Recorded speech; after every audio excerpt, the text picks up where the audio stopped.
Hi guys and welcome back to the Mighty Blues. My name is of course Cameron and welcome back today to another live stream. And once again, absolutely no surprise that we are today talking about the absolute clowns that run this football club. The same clowns who have somehow allowed Everton to end the most important transfer window of the club's recent history weaker than what they actually started it. We all knew going into this transfer window, not going into deadline day yesterday, going into the transfer window, which opened on New Year's Day, the 1st of January, exactly a month ago today. We all knew that this was a vitally important transfer window for Everton's quest to remain in the Premier League once again. In fact, we all knew in August when the summer transfer window had ended that this transfer window in January was going to be massive, because we knew in August that we still needed extra help in forward areas, and that certainly become more and more apparent as the Premier League season progressed, and it become more and more clear that Everton just simply do not have enough quality, do not have enough dynamism, do not have enough ability in those forward areas specifically. So we've known ever since the beginning of the season that we've needed to strengthen in January. We certainly knew during the World Cup break in November when Everton lost back-to-back games against Bournemouth, conceding 7 goals and only scoring, one, I think, in that time, as well as losing to Leicester City at Goodison Park before the break as well. We knew during that 6-week break in November that the January transfer window was going to be massive for Everton. We knew we needed at least 2 wingers, an out-and-out striker. Dominic Calvert-Lewin was in and out the team because of his injuries. Obviously, we'd lost Richarlison. Dwight McNeil hadn't quite hit the ground running like we might have hoped. Anthony Gordon wasn't quite hitting the ground running. We all knew that this transfer window was so important to the future of Everton Football Club. And yet, these clowns that run this football club and this owner, who quite simply for me now, and I said this 2 weeks ago when we done the video directly, discussing Farhad Moshiri, and I will say it again, this owner is now done. It's as simple as that. He is done. He will never, ever, ever redeem himself. Certainly not in the eyes of me, and as I say, I don't talk for all Evertonians, of course I don't. I only talk for myself, but from what I'm gauging on social media and from talking to other Blues, he won't redeem himself with the majority of other Evertonians either. It is done now. The board's position is untenable. The owner's position now is at a point where he just needs to sell. And once again, we have failed. Once again, the gross mismanagement of this football club, the lack of communication, the lack of any real plan, the lack of anything, the lack of any real sense or knowledge from those at the top of the football club has once again left us in a position where the new manager, who's been in a job for about 15 minutes, has now got an unthinkable task ahead of him. And if Everton are to stay up this season, it will once again be because of the fans who will get behind the new manager and will get behind these players and will get behind the manager, rightly so, because he has got absolutely no involvement in this whatsoever. And it will also be because of the manager. And if Sean Dyche manages to get every single ounce of effort, of determination, of quality out of this current playing squad, then Everton may well stay up. And we are only a couple of points off 13th, 14th. And, okay, we've got a couple of difficult games coming up. But then we've got a run of 4 or 5 games where we could pick up some vital wins. And who knows, we might be sitting here in a couple of months' time saying, right, we're all right, let's just stabilise it and look ahead. But that's not the point. It's the fact that Sean Dyche has been given an unthinkable job. He's been given this task with 2 hands tied behind his back. And let's not forget, and need I remind everybody, that Everton stayed up last season on the penultimate day of the season. In the penultimate game of the season, we confirmed our Premier League safety. Not in April, not in February, not with 4 games to go, not with 5 games to go. We confirmed our Premier League status on the penultimate game of the season with a game of football that was like something out of a movie. Will never happen again. Everton will never come, from 2-0 down in that situation again. Again, the fans, were the reason for that. The penultimate game of the season. Had we have lost that one and other results would have gone, against us, we'd have had to play Arsenal away to survive. And bearing in mind, that was when we had a manager who was somewhat backed in the transfer window. Okay, Dele Alli and Donny van der Beek never turned out to be great signings, but at least they were fresh faces in. And to be fair, Donny van der Beek was brilliant in that win against Leeds, a big win. And Dele Alli was brilliant when he come on against Palace, a big win. So they did make a difference. We had a forward up front who at this stage in the season had only scored 3 goals, but went on to score 10 and scored the majority of his goals in really important games and really important moments. We haven't got that now. The new manager hasn't had the backing that the previous manager had. And as I said, somehow we have gotten weaker in a transfer window where it was beyond comprehensible that we didn't get anything other than much stronger in. Now, okay, we can all sit here and say, but 45 million for Anthony Gordon is a great deal. 45 million for Anthony Gordon is brilliant, this, that and the other. If you would have said to me last week, right, Cam, Everton have been offered 45 million quid from Newcastle for Anthony Gordon. However, the catch is that if you sell Anthony Gordon for 45 million quid, you do not replace him and you do not bring anybody in January. So you can either keep Anthony Gordon and, lose out on the 45 million quid and not sign anybody because you're skint, or you can sell Anthony Gordon, get that money, but not spend it because your club is ran atrociously and the people who are doing, who are doing the recruitment haven't got a fucking clue. As I said, forget your 45 million quid. We need to keep Anthony Gordon because there was no possible way we could have weakened our team. All well and good saying, but it's 45 million quid and he's not that great in this, that and the other. I agree with it. The deal in itself, in isolation, is a great deal for Everton Football Club. But when you now look at it, with the context of us not bringing anybody in, you then start to look at it with a different head. And all of a sudden, I'm looking at it thinking, well, instead of thinking we've lost a player that isn't particularly great and we've got a lot of money for him, we're now looking going, well, we've lost our joint highest goal scorer and not replaced them in a transfer window where we needed to bring in at least 2 wingers and a striker. And that wasn't even, thinking about Anthony Gordon and what would happen with Anthony Gordon. So him going would mean another winger, so 3 wingers and a forward for me. We brought nobody in, not one player. It's disgraceful. It is absolutely disgraceful, and I can't quite put into words once again how much the people at the top of this football club have failed. And everybody, by the way, takes accountability for the position that we're in. The only people that do not take accountability for the position that Everton are currently in is the manager, Sean Dyche, and his 2 backroom staff that he's brought in so far, or 3 backroom staff that he's brought in so far. Everybody else, from Bill Kenwright, Farhad Moshiri, Kevin Thelwell, have to take responsibility. Because, don't get me wrong, if somebody was to come out to me now and say, well, Kevin Thelwell had X, Y, and Z ready to go, and the owner vetoed them, or Kevin Thelwell wanted to do this, that, and the other, and Kenwright didn't want to let him, I'd believe you.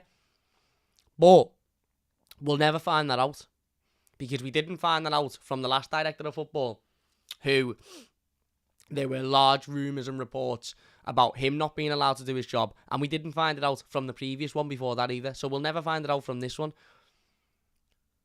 So ultimately, Kevin Thelwell is to blame as well for this. Because, again, and I will repeat again, I'm not bothered about yesterday.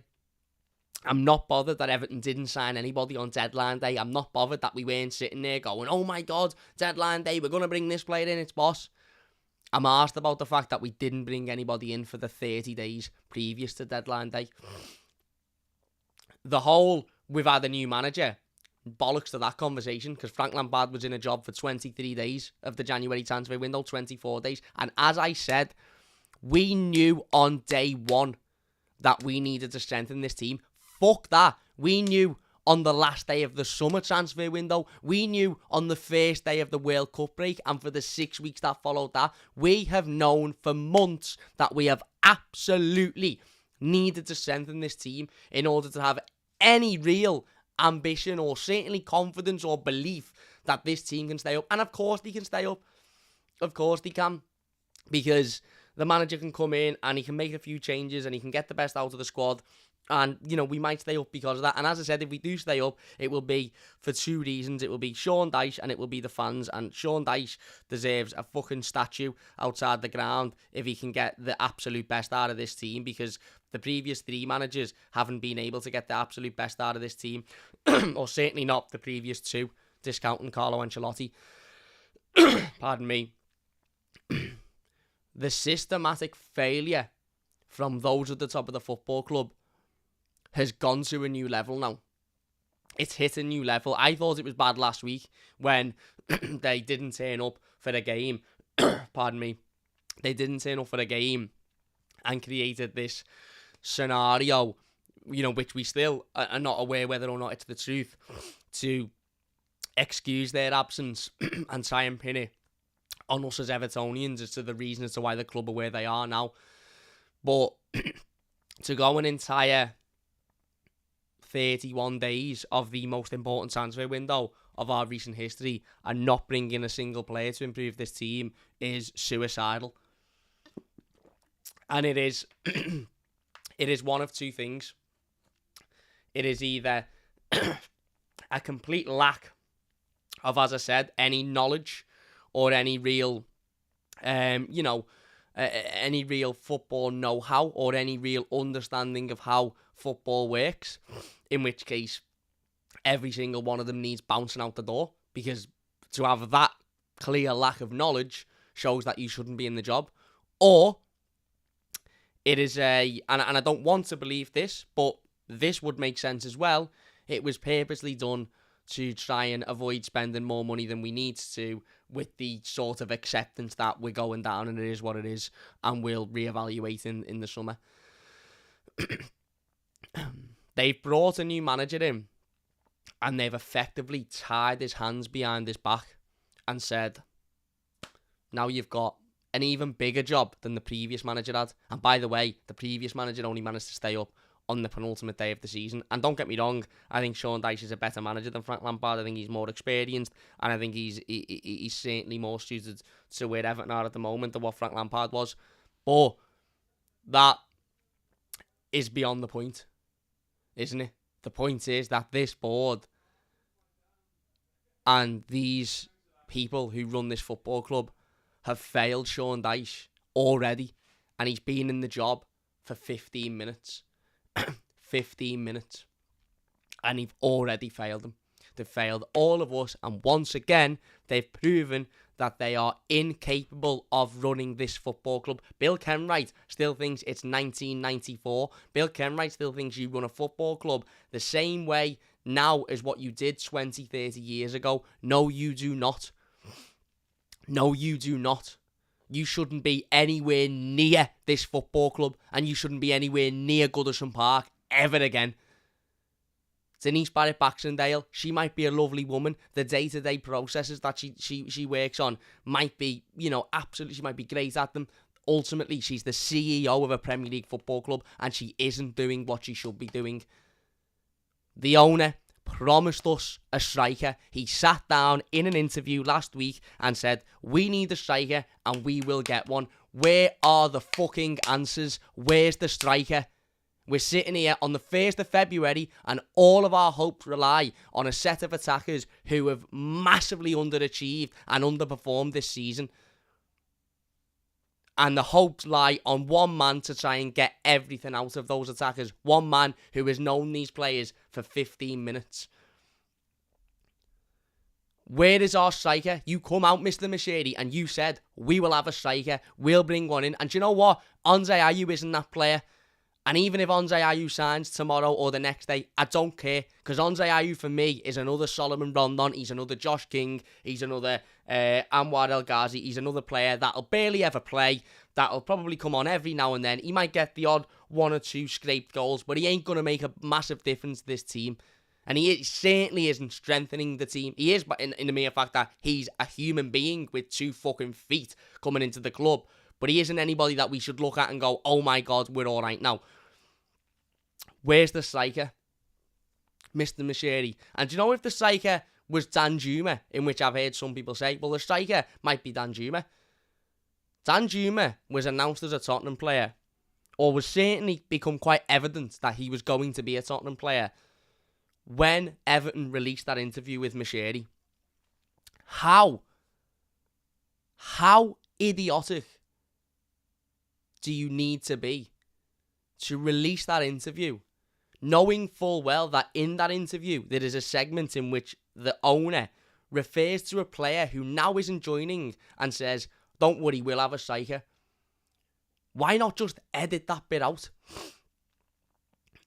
And even if he wasn't referring to Danjuma, who's in his ear saying, don't say that, Farhad, don't say we'll have a striker, because if for some reason we don't have one, and I don't for 1 second think that Kevin Thelwell or Sean Dyche or the recruitment team at Everton yesterday was sat on their hands thinking, you know, we're not doing we're not going to sign anybody. They probably were trying until the last second to bring players in. But how fucking idiotic do you have to be to come out and say, we'll have a striker, we need one and we'll sign one? How idiotic do you have to be to say that, knowing full well that we're in a volatile transfer market where nothing is guaranteed? Because now, Mr. Moshiri, you look like a fool. And now every single Evertonian, rightly so, demands answers. So come out, communicate with us. Where are the answers? You said last week, we need a striker, we'll get one. Where's the striker? You will have said to Sean Dyche in his interview, we'll strengthen. Where's the strengthening? It's incomprehensible. And you know what? We sat there yesterday and you know, I'm sure a lot of you will have seen I went on Toffee TV and we done the the deadline day live stream, and we were on for, I think I was on camera for something like 6 hours yesterday combined. 6 hours. And I remember walking into the studio and, you know, everybody looked at me and I sort of just went, it is what it is, because, you know, what do we expect from this football club and these people? And yet we had a little bit of a laugh yesterday, and I made sure I had a laugh yesterday because I didn't want to sit on camera for 6-7 hours just absolutely depressed out my head thinking of the failures of this board. But when you actually realise, and when you actually sit down on your own, like I am now, because I can't sit here and have a laugh or create an Everton Baldy 11 because I'm sitting here on my own, so it'd be a bit silly for me to do that. So when you actually sit down and you think about the failures and you know, you begin to discuss them, I just can't help but get frustrated. I can't help but get angry, because there is nothing that any of them people, be it Baxendale, be it I don't know, Thelwell, Moshiri, Kenwright, there's nothing that any of them could say that would make me go, oh, do you know what, fair enough. I mean, one Leeds fan channel, I think that's Connor, am I right in saying, says Leeds fan here, Cam feels very reminiscent of when we went down in 03-04, pure board negligence. Exactly. There is nothing that any of them could say that would make me go, yeah, do you know what, that's fair enough. I'm not having this. We tried to sign players and they didn't want to come because of the position that we're in. Southampton signed, 2 or 3 players yesterday? They're rock bottom of the table. They're as bad as us at the moment. They signed 2 or 3 players yesterday. They strengthened. We were the only Premier League club to not strengthen. Listen to that again, the only Premier League club to not bring in a single player in the January transfer window. And at the moment, we are the worst Premier League club. And I say that with 100% conviction, because everybody around us that people might deem are worse, Southampton, Bournemouth, Wolves, they've all beaten us in the last 6 weeks, 7 weeks. All of them. So at this current moment, we are, pound for pound, the worst team in the Premier League. And yet we are the only club that didn't strengthen. In fact, we've gotten weaker. As I said before, I don't care if we were offered £1 billion for Anthony Gordon. If we weren't going to spend it, then what's the fucking point? We may as well have our joint leading goal scorer here and say to him, get your head down, stop acting a tit, turn up for training, fight for the team, fight for the shirt, and you'll get you moving this summer. Because what's the point in having 45 million quid if it's just going to sit there? What's the point?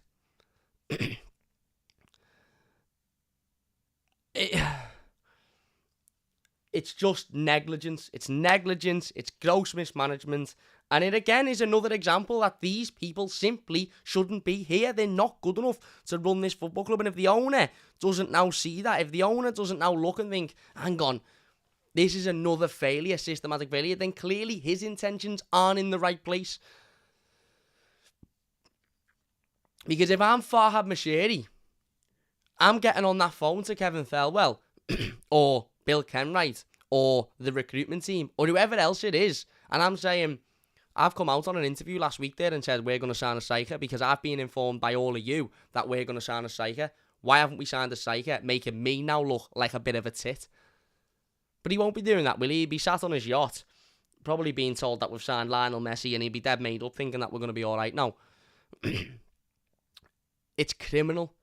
What these people are doing is criminal to our football club.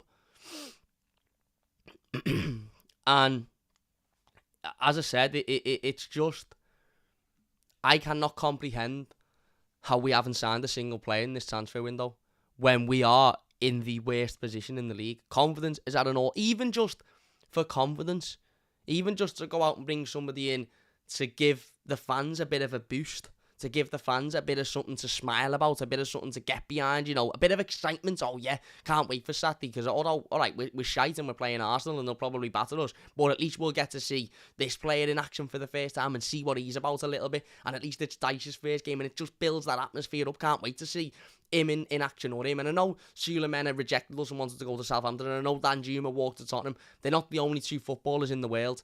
They're not. And some people might say, no one wants to come to Everton. I'll debunk the point of no one wants to come to Everton because of where we are in the league, because everybody around us strengthened. Okay, maybe the situation going on at the football club at the moment with the board and with the process, okay, maybe players are looking and agents are looking and thinking, you know, you don't want to go to Everton because it's a sinking ship. But there will have 1,000,000% been players out there in the world, by the way, not just in England, because this isn't the only country in the world with footballers. There will have been 150 billion% footballers around the world that would have strengthened Everton, that would have been willing to come. Simple as that. There just mightn't have been footballers on Everton's list, because the list is so broad and so bland and so obvious, because these people don't know what they're doing. It just, yeah, it's never going to change, is it? It's never, ever, ever going to change until these people are removed. And I just, yeah, I don't know. I really don't know. And you know, Lala says, we've wasted £1 billion, why waste more? Well, it's not wasting more, is it, if you bring in the right players? It's not wasting more. And this, you know what is arguably the most frustrating thing about all of this? All of this is that this isn't hard to turn around. It really, really isn't. And as much as I dislike Newcastle, and I do dislike Newcastle, the amount of respect I've got for what they're doing at the moment is, it's massive. And yeah, all right, you know, again, I'm not going to go into the morality around their ownership, because it should never have been allowed to happen because of the morality behind the people that own the football club. But Newcastle United last season, at this point last season, we're gone. I think they'd won 2 games all season, so a worse position than Everton. They were rock bottom of the table, and it was done for them. Or maybe not at this exact point, but certainly December, they were gone. They had new ownership come in.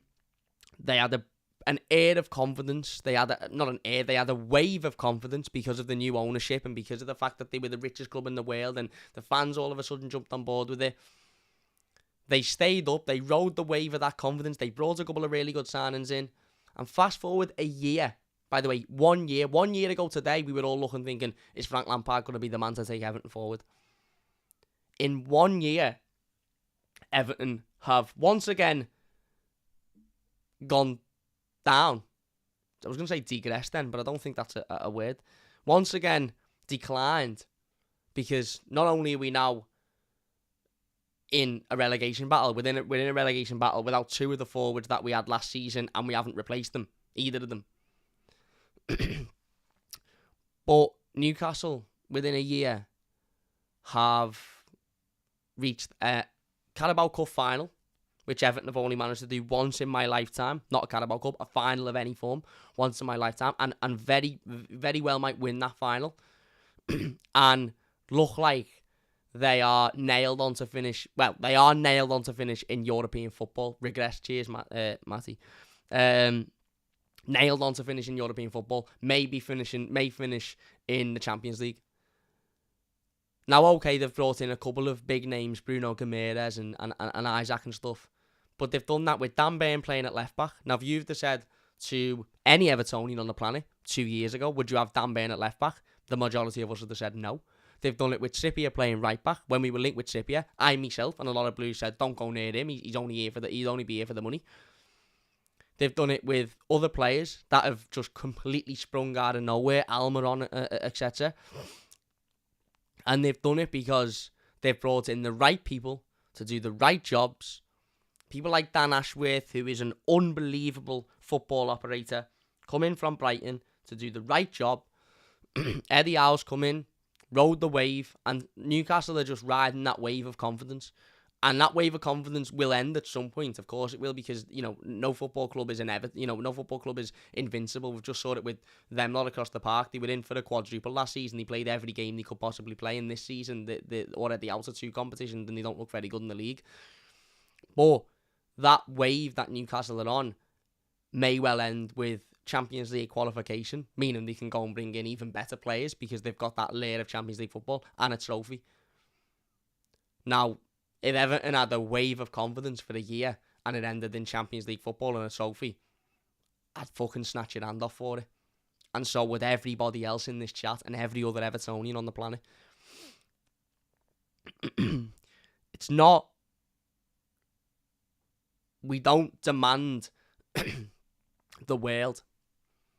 We're not Chelsea fans. We don't sit here and say, if you don't win a Premier League in 10 years, in 2 years, then we want you sacked if you're the manager.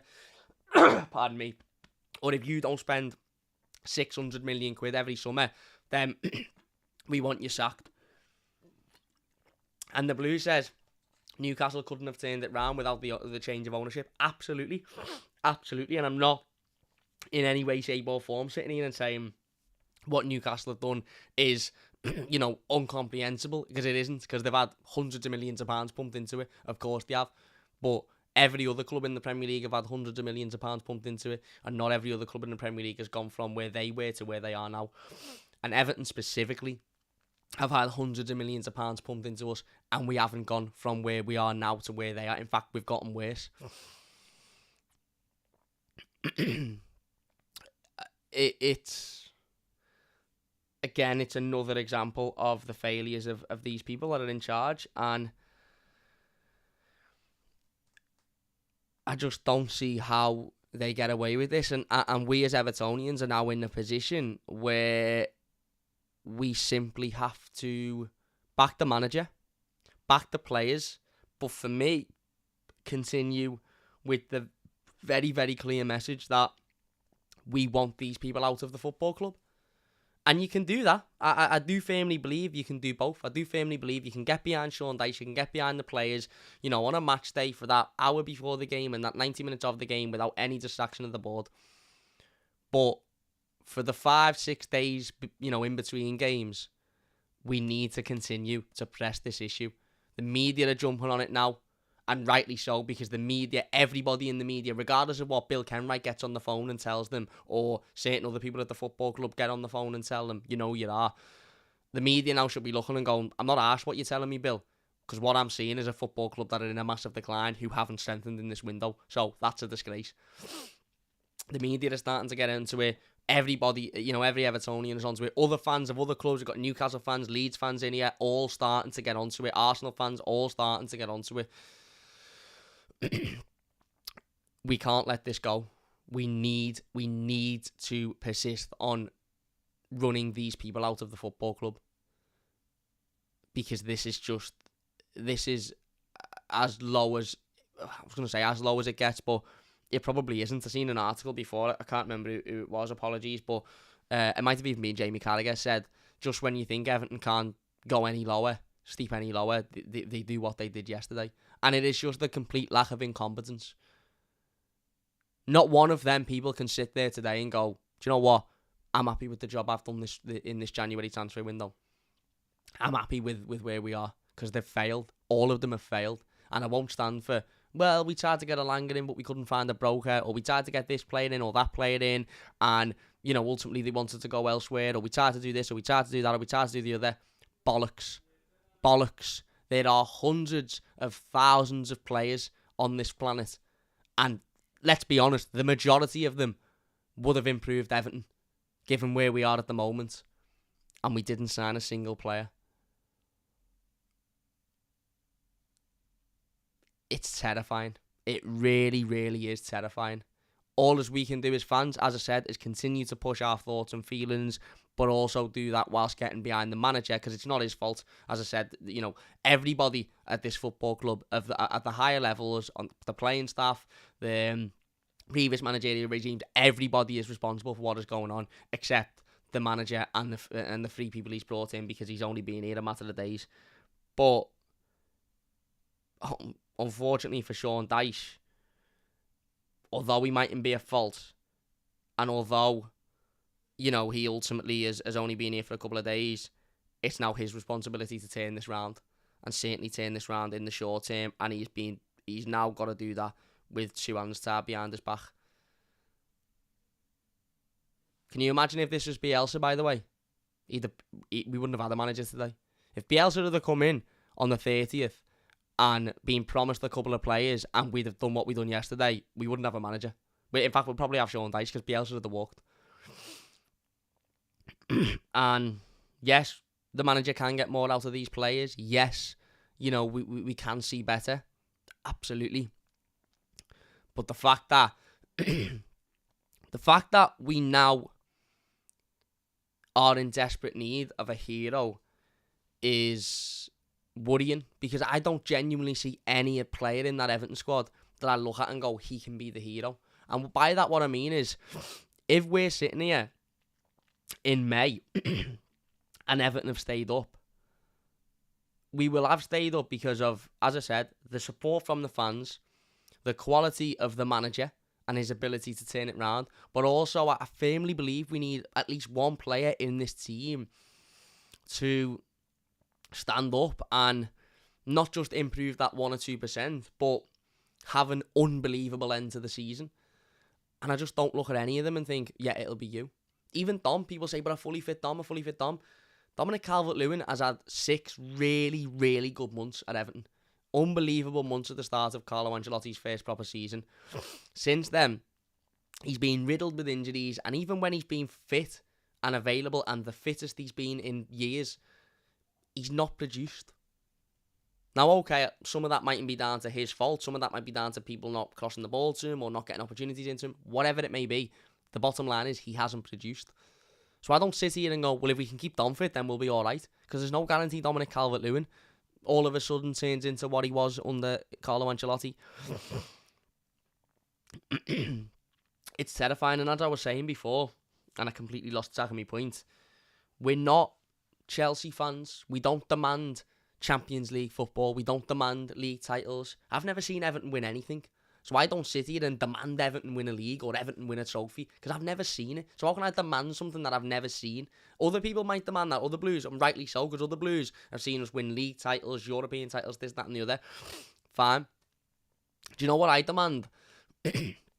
I demand progress.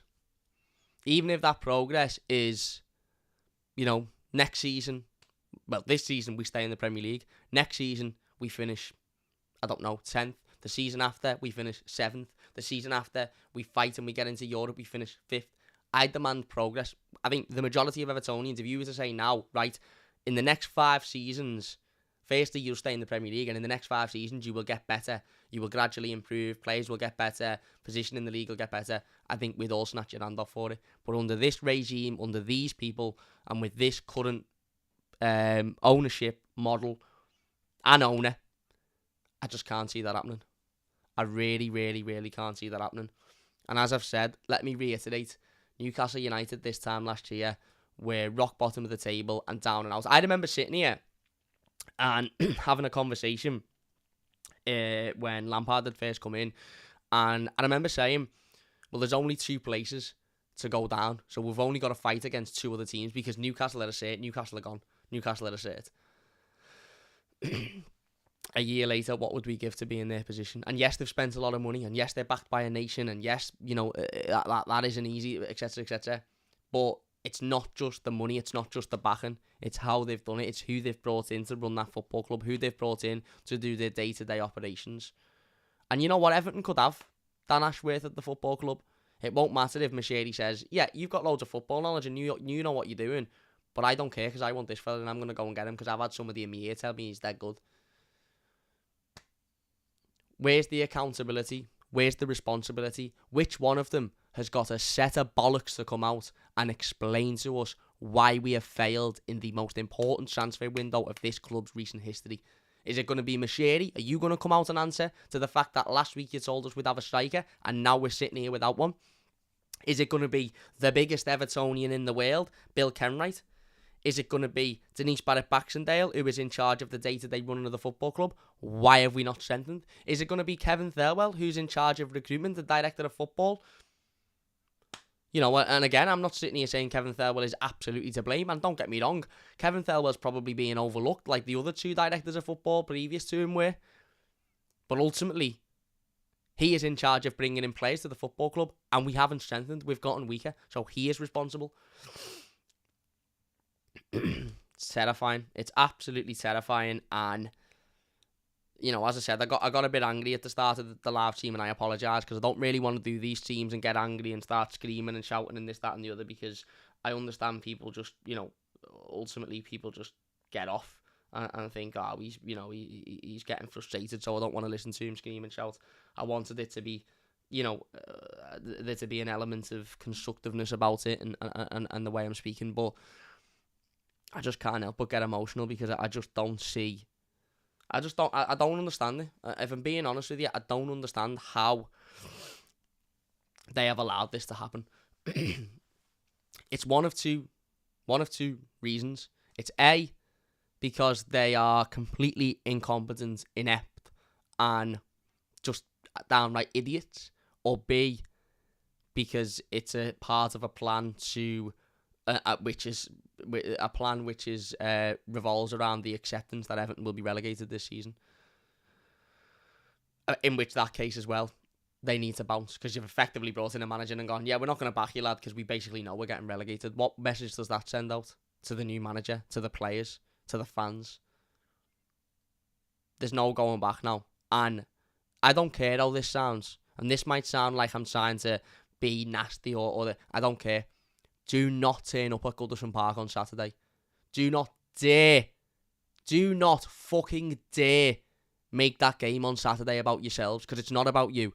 It's about Sean Dyche. It's about us turning up, backing the manager, backing the players, and Sean Dyche trying to get the absolute everything out of every one of those players to compete against the best team in the country at the moment. Do not fucking dare turn up and make it about yourself. I'm not asked to buy your pantomime, Kenwright. I'm not asked to buy your acting. I'm not asked to buy your look at me sitting here on my own and nobody else is here and I'm a big Evertonian, this, that and the other. Stay fucking at home like you did for Southampton and like you did fucking, you know, for Brighton coming out and you know, talking a load of fucking stories that who knows whether or not they're true. Don't you fucking dare, any of you, turn up on Saturday, because you will only make it worse. You will only make it worse. You will draw attention to yourselves, and that will work in your favour, because you'll say to the media, look at how awful them Evertonians are. They're horrible, they're dead nasty. We're great, we're brilliant. We love this football club, but look at them, they're coming at us. Stay at home and don't come anywhere fucking near Goodison Park on Saturday. It's not about you anymore. We all know every single one of you is untenable. Every single one of you is unable to do the job that we need you to do, incapable, incompetent, idiotic, every single one of you. Stay away. Stay away. You've employed a man, you've tied his hands behind his back, and you've effectively said, yeah, here's a job that's not impossible, but very, very difficult. Leave him to do it now, and don't come anywhere near Goodison Park until it's done. And preferably, don't come anywhere near Goodison Park ever again. Ever again. Because you shouldn't be here, and you've got no right. It's our football club. And our football club, by our, I mean Evertonians football club. And I think universally we've decided that you shouldn't be running this football club.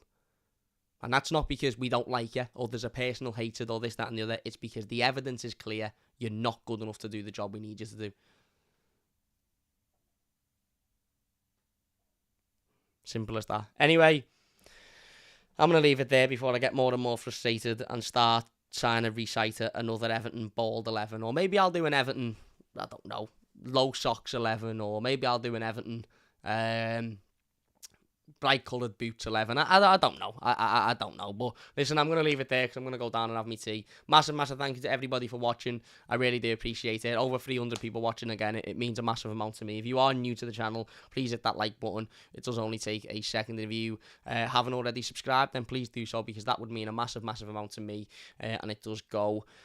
it goes a long way. It really, really does. We'll be back tomorrow with another video of some form, and then obviously the game preview to Sean Dyche's first game in charge of Everton Football Club against Arsenal on Saturday morning. So, yeah, big thank you all for watching. Really do appreciate it.